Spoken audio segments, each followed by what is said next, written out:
Cinema അങ്ങനാണ്. കണ്ടു കഴിയുമ്പോൾ നമ്മളിൽ അത്ഭുതങ്ങൾ സൃഷ്ടിക്കും. ചിലപ്പോൾ ആ നടനെയോ നായികയോ ചില സീനുകളോ എന്തിന് ചില ഷോട്ടുകളുടെ വരെ ആരാധകരായി നമ്മൾ മാറും. അതിപ്പോൾ ഒരു എപ്പിക് ഹിസ്റ്റോറിക്കൽ വിഭാഗത്തിൽപ്പെട്ട സിനിമയാണെങ്കിൽ പ്രത്യേകം പറയേണ്ട ആവശ്യമില്ല.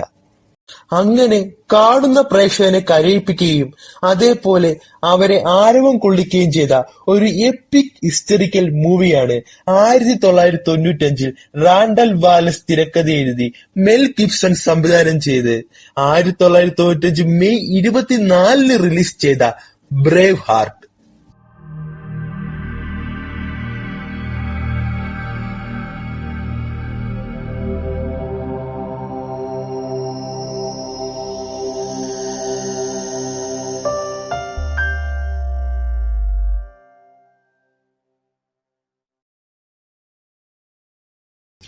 ലോക സിനിമയിലെ എക്കാലത്തെയും മികച്ച സംവിധായകരിൽ ഒരാളാണ് മെൽ ഗിബ്സൺ. അതുപോലെ തന്നെ ആക്ഷൻ ഹീറോ റോളുകൾക്കും അദ്ദേഹം പ്രശസ്തനാണ്. 1956 ജൂൺ 3 USA ന്യൂയോർക്കിൽ ഹട്ടൺ ഗിബ്സന്റെയും ആനി പട്രീഷ്യയുടെയും രണ്ടാമത്തെ മകനായി ജനനം.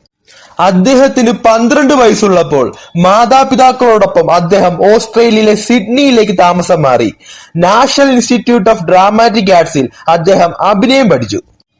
പിന്നീട് സിനിമയിൽ സംവിധായകനും നടനുമായെല്ലാം അദ്ദേഹം തിളങ്ങി. 5 സിനിമകൾ ഇദ്ദേഹം സംവിധാനം ചെയ്തിട്ടുണ്ട്. അതിൽ the passion of Christ, Braveheart, a man without a face, Apocalypto, Hacksaw Ridge എന്നിവയാണ് അദ്ദേഹത്തിന്റെ പ്രധാന സിനിമകൾ. നടനായി 58 സിനിമകൾ അദ്ദേഹം അഭിനയിച്ചു.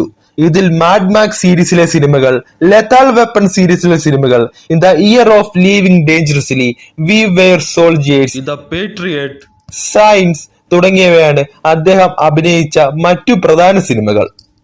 ഇംഗ്ലണ്ടിലെ രാജാവായിരുന്ന, അതേസമയം അയർലൻഡ് എന്ന രാജ്യത്തിന്റെ പ്രഭു കൂടിയായിരുന്ന എഡ്വേർഡ് ഒന്നാമൻ രാജാവിനെതിരെ ഒന്നാം സ്കോട്ടിഷ് സ്വാതന്ത്ര്യ യുദ്ധത്തിൽ സ്കോട്ട്ലൻഡിനെ നയിച്ച 13ാം നൂറ്റാണ്ടിലെ അവസാനത്തെ സ്കോട്ടിഷ് യോദ്ധാവായ സർ വില്യം വാലസിനെ പറ്റിയുള്ള കഥയാണ് ബ്രേവ് ഹാർട്ട്. സംവിധായകൻ മെൽ ഗിബ്സൺ തന്നെയാണ് വില്യം വാലസ് എന്ന ചരിത്ര പുരുഷനായി വേഷമിടുന്നത്. സോഫി മാർസോ, പാട്രിക് മഗുഹൻ, കാതറിൻ മക്കോർമാർക്ക് തുടങ്ങിയവർ പ്രധാന കഥാപാത്രങ്ങളെ അവതരിപ്പിക്കുന്നു. ചരിത്ര എഴുത്തുകാരനായ ബ്ലൈൻഡ് ഹാരിയുടെ 15ാം നൂറ്റാണ്ടിലെ ഇതിഹാസ കാവ്യമായ the acts and deeds of the illustre, valiant campaign sir William Wallace തുടങ്ങിയവയിൽ നിന്നും പ്രചോദനം ഉൾക്കൊണ്ടാണ് ചിത്രം നിർമ്മിച്ചിരിക്കുന്നത്. സ്കോട്ട്ലൻഡിന്റെ കിരീടം അവകാശമാക്കാൻ ആഗ്രഹിക്കുന്ന ക്രൂരനായ ഇംഗ്ലീഷ് ഭരണാധികാരി എഡ്വേർഡ് ലോങ്ഷാങ്കറിൽ നിന്നും തന്റെ മാതൃരാജ്യത്തെ മോചിപ്പിക്കാൻ സ്കോട്ടിഷ് ജനതയെ ഒന്നിച്ചു നിർത്തി അവരെ സ്വാതന്ത്ര്യ കലാപത്തിലേക്ക് നയിക്കുന്ന വില്യം വാലസ് എന്ന യോദ്ധാവിന്റെ കഥയാണ് ചിത്രം പറയുന്നത്.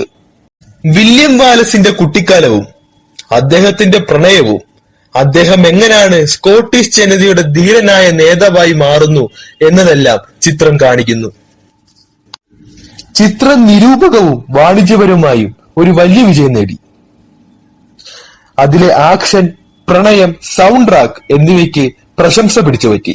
എന്നാൽ ചരിത്രപരമായ കൃത്യതകളില്ലാത്തതിനാൽ ചിത്രം വിമർശിക്കപ്പെട്ടു. എന്തൊക്കെയായാലും ബ്രേവ് ഹാർട്ട് എന്ന സിനിമ പിന്നീട് പല എപ്പിക് ഹിസ്റ്ററി സിനിമകൾക്കും പ്രചോദനമായിട്ടുണ്ട്. ചിത്രത്തിൽ എടുത്തു പറയേണ്ടത് മെൽ ഗിബ്സന്റെ പെർഫോമൻസ് ആണ്. വില്യം വാലസായി മെൽ ഗിബ്സൺ മികച്ച പ്രകടനമാണ് കാഴ്ചവെക്കുന്നത്. ചിത്രത്തിന്റെ സംഗീത സംവിധാനം നിർവഹിച്ചിരിക്കുന്നത് ജെയിംസ് ഹോർണർ ആണ്. ജെയിംസ് ഹോർണർ ചെയ്തതിൽ ഏറ്റവും മികച്ച സൗണ്ട് ട്രാക്കുകളിൽ ഒന്നും ബ്രേവ് ഹാർട്ടിലേതാണ്. 1995 സിനിമകളിൽ ചിത്രത്തിന് 10 ഓസ്കാർ നോമിനേഷനുകൾ ലഭിച്ചു. മികച്ച ചിത്രം, മികച്ച സംവിധായകൻ, മികച്ച ഛായാഗ്രഹണം, മികച്ച സൗണ്ട് ഇഫക്ട് എഡിറ്റിംഗ്, മികച്ച മേക്കപ്പ് എന്നിവ ഉൾപ്പെടെ 5 ഓസ്കാർ അവാർഡുകൾ നേടി ചിത്രം ചരിത്രം എഴുതി. ഇതിൽ മികച്ച നടൻ എന്ന വിഭാഗത്തിൽ നോമിനേഷൻ ഇല്ലാതെ മികച്ച ചിത്രം എന്ന വിഭാഗത്തിൽ ഓസ്കാർ നേടുന്ന 9ാമത്തെ ചിത്രമായി ബ്രേവ് ഹാർട്ട് മാറി. യുദ്ധസമയത്ത് തന്റെ ജനങ്ങളെ പ്രചോദിപ്പിച്ച് അവരുടെ ഉള്ളിലെ വീര്യം പുറത്തു കൊണ്ടുവരുവാൻ വില്യം വാലസ് നടത്തുന്ന ഒരു പ്രസംഗമുണ്ട്. രോമാഞ്ചത്തിന്റെ പീക്ക് ലെവൽ എന്നൊക്കെ നമ്മൾ പറയില്ലേ, അതാണ് ആ സീൻ. ലോക സിനിമയിൽ തന്നെ എക്കാലത്തെ മികച്ച മൂവി സീനുകൾ ഒന്നുകൂടിയാണ് ബ്രേവ് ഹാർട്ടിലെ ആ സ്പീച്ച് രംഗം. കാണുന്ന പ്രേക്ഷകന് ക്ലാസ്സായും മാസായും രോമാഞ്ചം നൽകുന്ന സിനിമ തന്നെയാണ് ബ്രേവ് ഹാർട്ട്.